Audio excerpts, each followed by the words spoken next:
Since January of this year, as part of FCW activities, we have been conducting a cross-border mentoring program with members working in the oil and gas sectors in Japan and ADNOC.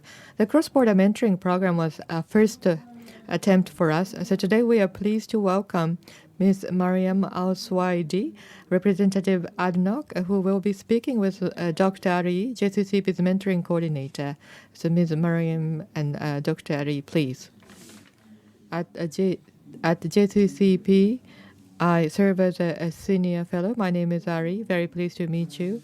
As was introduced, today we would like to talk about a cross-border mentoring program. So at the beginning, I would like to ask you a question. At your company, how many of you already have a mentoring system at your company? Could you raise your hand? Thank you. Amongst you, who has the program which is cross-boundary? Who kind of involve other companies' members for mentoring program? Thank you. And amongst you, who actually have a mentoring system that crosses national borders? So currently it's 0. So this is the current status.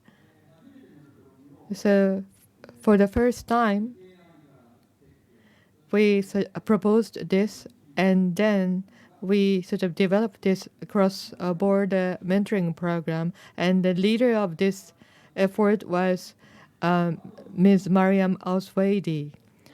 In the ADNOC, she is responsible for talent management and development of leaders.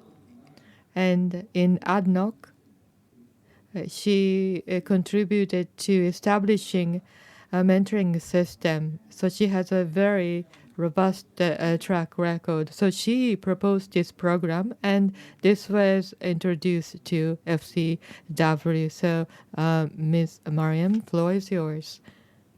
Dr. Ari-san, and it is a pleasure to be here at today FCW Forum, and where we come together to reflect the progress we made in advancing women leadership development across culture in collaborative way. And I will be specifically focusing on the mentoring part.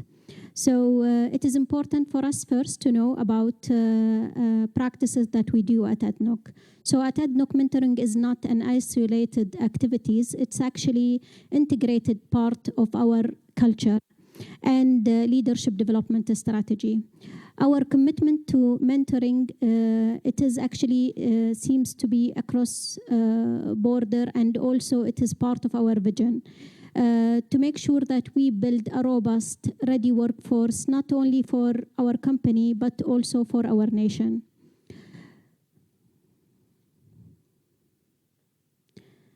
As you can see here on slide, this gives like a snapshot about what we are doing in ADNOC. And we actually follow the 70-20-10 learning model, where mentoring sits in the core of the 20%, which is considered the social learning component. Our approach includes one-to-one mentoring, group mentoring, peer mentoring, reverse mentoring, and also career-focused mentoring. We also support the mentors and the mentees with structured tools such as a digital platform, SAP Success Factor to manage the sessions and also to manage the track of the sessions. We have a comprehensive playbook for our mentors and mentees, and we conduct onboarding workshop, and actively we have one community that's this community considered a community for practice to promote continuous sharing and engaging with mentors and mentees. More importantly, we evaluate every program that we conduct in a very structured way to get feedback and enhance our work. And that's after, during mid of the program and end of each cycle of the program. This will always ensure us that we are agile, adaptive, and responsive to any real development required. This just a snapshot about what ADNOC is doing, and this is considered a very strong foundation why ADNOC is very proud and working very closely with JCCP in FCW committee to co-develop the mentoring initiative, such as the group leadership mentoring that we are very proud and conducted, and we have some mentees here with us who attended with us the program.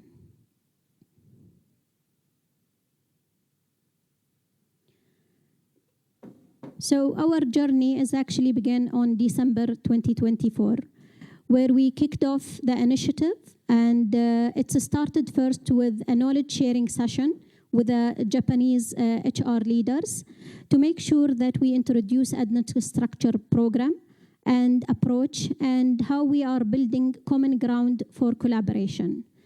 This led to a successful launch of the group leadership mentoring program.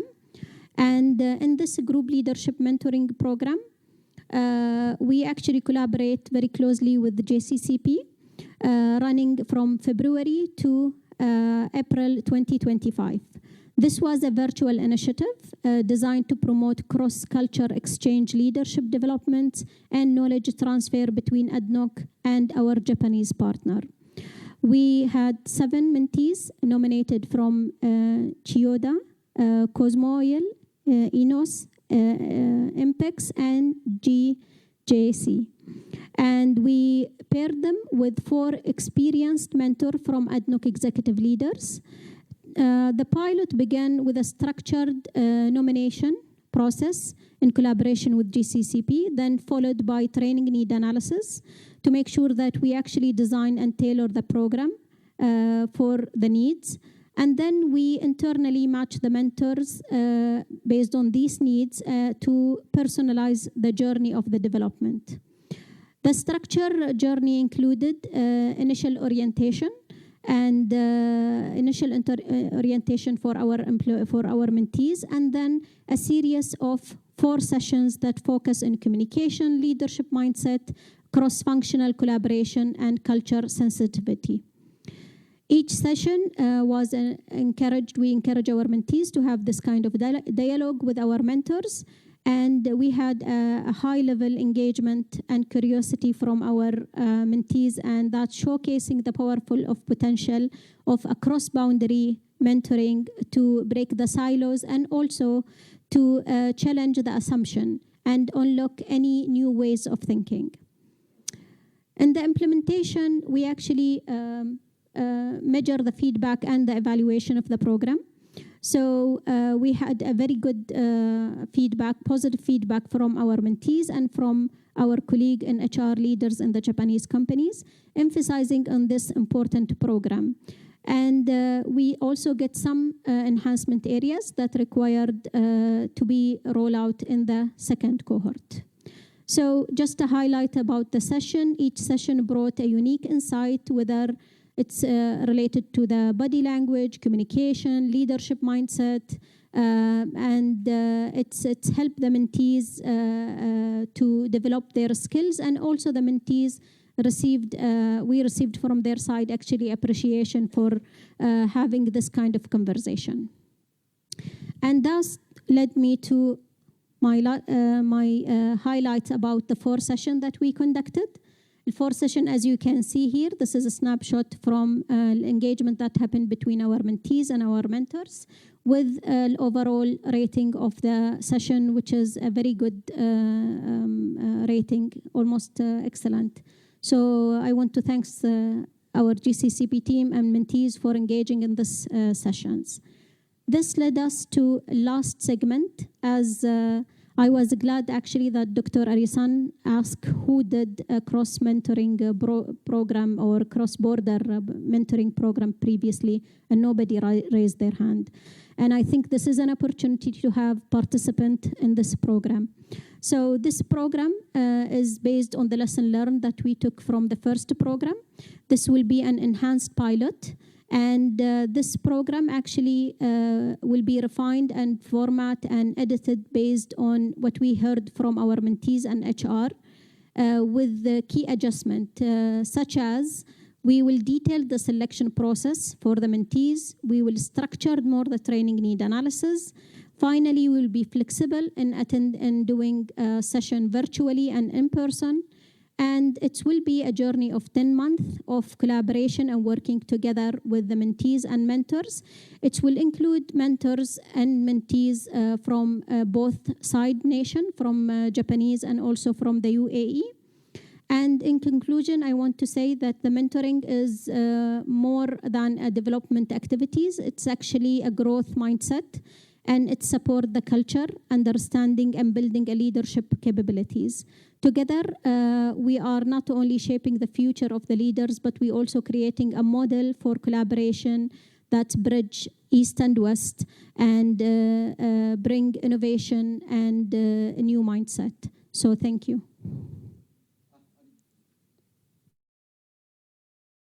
Thank you, Mariam. Now maybe I can ask 3 questions to Mariam. First, as you raised your hand, cross-boundary mentoring is not really conducted by companies. But what are the benefits of a cross-boundary mentoring system compared with an in-house mentoring system within an organization? So that is my first question. So definitely cross-boundary programs is very important because it will give you will gain more broader perspective by interacting with different mentors from different culture and different organization. It's also, it will give you a development for your leadership. You will see different type of approaches in leadership. You will see a new business practices and will help you to understand and solve the challenges that you face in a different way. And also it will build your external network by having a cross-border collaboration, and also will increase your adaptability for understanding a culture, intelligence, and global leadership readiness. Although the internal mentoring programs that is in-house is very important, but yet the cross-border also have complement by having this kind of different, fresh perspective and insight that you will gain from interactive with the mentees or with the mentors. Thank you. I think we are pressed for time, so maybe I can ask you question number 2 and 3 together. Mariam, you participated 6 times and you talked to Japanese mentee. Having talked to a Japanese mentee, what is your advice for Japanese mentee or women to foster their leadership capability? I will make it short. I know that we have a challenge of the time. So my advice for the mentees, be proactive, take ownership for your development, embrace feedback. Feedback is a gift. So take it in consideration and act based on that. This will build your confidence and will give you an exposure. So it's important for you to engage and understand different perspective. Also, create around you a peer support cycle. Usually leadership feel silos or they feel isolated. It is important to have a peers that you always discuss with. And finally, I think we need to leverage in the strength. So it is very important that Japanese professionals are often admire of their ability to listen attentively and reflect and before acting, which is a great asset, a quality in the Japanese. And I think this need to be used more to understand the dynamic and then act on that. So great mentor is actually people who, mentors who listen more and reflect on that. Thank you. Maybe 1 minute left. Then Japanese companies need to introduce a mentoring system going forward, and they need to enrich mentoring system going forward. So what is your advice for Japanese companies then? So my advice for Japanese, first you need to have a clear objective why you are implementing this mentoring program. Is it for leadership development, knowledge transfer, or it is part of the integrated culture of the organization? It is important also to get the buy-in from the leaders. Make sure that the top leaders, they know that it is important for them to contribute to the younger generation and understand that this is important and it is part of their role to conduct such knowledge transfer and have one-to-one and guide younger people. Finally, as an HR, you need also to provide the tools and the resources, because this is a relationship between mentors and mentees, and there is a lot of interference between these parts. So you need to put resources and tools in place to facilitate this relationship. Finally, it is important to get feedback always before starting the program, mid-program, and final in the program, because this kind of things will enhance the program that you are conducting every year. And lastly, I want to consider starting, I think the program that we will start and we will scale up. We started in beginning of 2025 in a small group, 7 mentees. I'm very proud of that program. And we will scale it up now in the cross-border program. And hopefully in the future, it will be even bigger, and the benefit will benefit both nations. Thank you very much. Now, time was limited, but companies and countries, maybe we need to do mentoring cross-border and cross-boundary, and that was the first-time efforts for us. Based upon your efforts, we were able to do this. So I hope you will support us going forward for our cross-border mentoring. This should be good for the companies as well as countries as well as society, because we are going to share the knowledge to survive. So I hope you will collaborate with us going forward.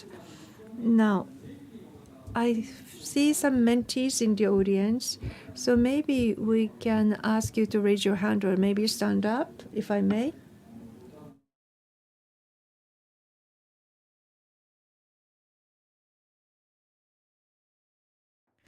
So please give a warm applause to them. So with that, we would like to close this session. Thank you very much. Ms. Marians, we are very grateful for your hard work from the mentor selection to 5 online meetings. Thank you very much for your contribution throughout, despite your busy schedule. Big round of applause, please.